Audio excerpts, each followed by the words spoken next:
এইটো অত্যন্ত গৰিহণাযোগ্য extra judicial killing তাকো আমাৰ বিধানসভাৰ আইন প্ৰণেতা এজনে বক্তব্য ৰখাটো কোনো পধ্যেই মানি ল'ব নোৱাৰি।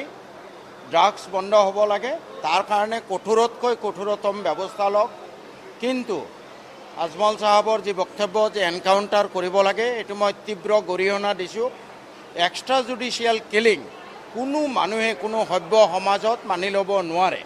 গতিকে তেখেতে এনেধৰণৰ কথা কৈ চৰকাৰক উচতনি দিয়া এক্সট্ৰা জুডিচিয়েল কিলিং কৰিবলৈ মই ভাবোঁ সুপ্ৰিম কোৰ্টে কেইবাবাৰো এই বিষয়ত জাজমেণ্ট দি থৈছে। গতিকে মই ভাবোঁ তেখেতে তেনেধৰণৰ কথা বিধানসভাত কোৱাটো ক্ষমাৰ অযোগ্য বুলি মই ভাবোঁ।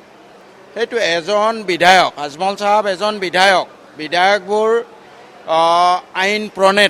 আইন প্ৰণেতা এজনে বিধানসভাৰ পবিত্ৰ মজিয়াত ড্ৰাগছৰ লগত জড়িত মানুহক এনকাউণ্টাৰ কৰিব লাগে বুলি কোৱা কথাষাৰ তীব্ৰ গৰিহণা দিছোঁ আৰু গৰিহণাযোগ্য।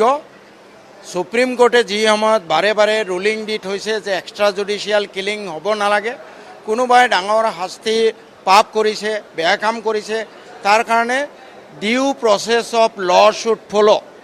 কিন্তু তেনে ক্ষেত্ৰত যেজন বিধায়কে এনকাউণ্টাৰ কৰিব লাগে বুলি কোৱাটো অত্যন্ত গৰিহণাযোগ্য আৰু মই তীব্ৰ গৰিহণা দিছোঁ তেখেতৰ এই কথাক। তেখেতে এই ধৰণৰ কথা কৈ চৰকাৰখনক উদগনি যোগাইছে। অতীতত আমি দেখিছোঁ বহুতো নিৰীহ মানুহক এনকাউণ্টাৰ কৰি মৰা হৈছে। ইভেন ড্ৰাগছৰ ব্যৱসায়ী নহয়, কোনোবা মাৰ্ডাৰাৰ হ'লেও এনকাউণ্টাৰ কৰাৰ নিয়ম নাই। Court will follow' its on course of law', that is the establish procedure. গতিকে মই আকৌ এবাৰ তেখেতৰ এই ভাষ্যক গৰিহণা দিছোঁ আৰু এনেধৰণৰ কথা ভৱিষ্যতে এক্সট্ৰা জুডিচিয়েল কিলিঙৰ কথা বিধানসভাত যাতে তেখেতে নকয়, তেখেতক মই অনুৰোধ জনাইছোঁ। কেতিয়াও হ'ব নোৱাৰে। ডকাইতেই হওক, চুৰেই হওক, মাৰ্ডাৰেই হওক, এনকাউণ্টাৰ হ'ব নোৱাৰে।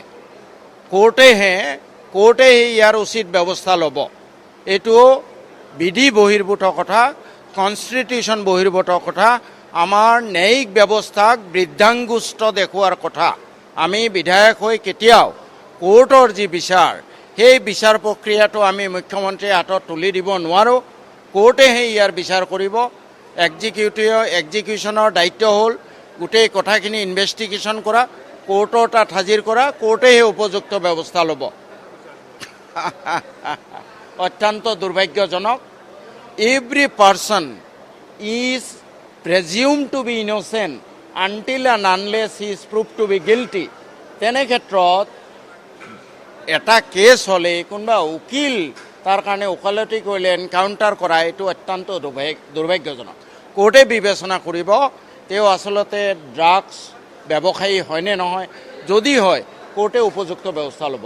আৰু যি সময়ত গোটেই বিশ্বত যিটো মানে কেপিটেল পানিছমেণ্ট, এইটোৰ বিৰুদ্ধে স্থিতি লৈ আছে যে কেপিটেল বহুতো দেশে, বহুতো ফোৰামে কৈ আছে যে কেপিটেল পানিছমেণ্টটো উঠাই দিব লাগে, লাগিলে যাৱজ্জীৱন কাৰাদণ্ড হওক।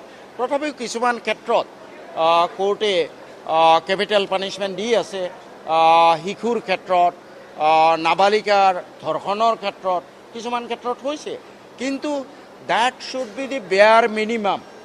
তেনে ক্ষেত্ৰত আমাৰ এজন বিধায়কে বিধানসভাত ড্ৰাগছ ব্যৱসায়ী বা উকিলক এনকাউণ্টাৰ কৰিব লাগে বুলি কোৱা কথাষাৰ তীব্ৰ গৰিহণাযোগ্য।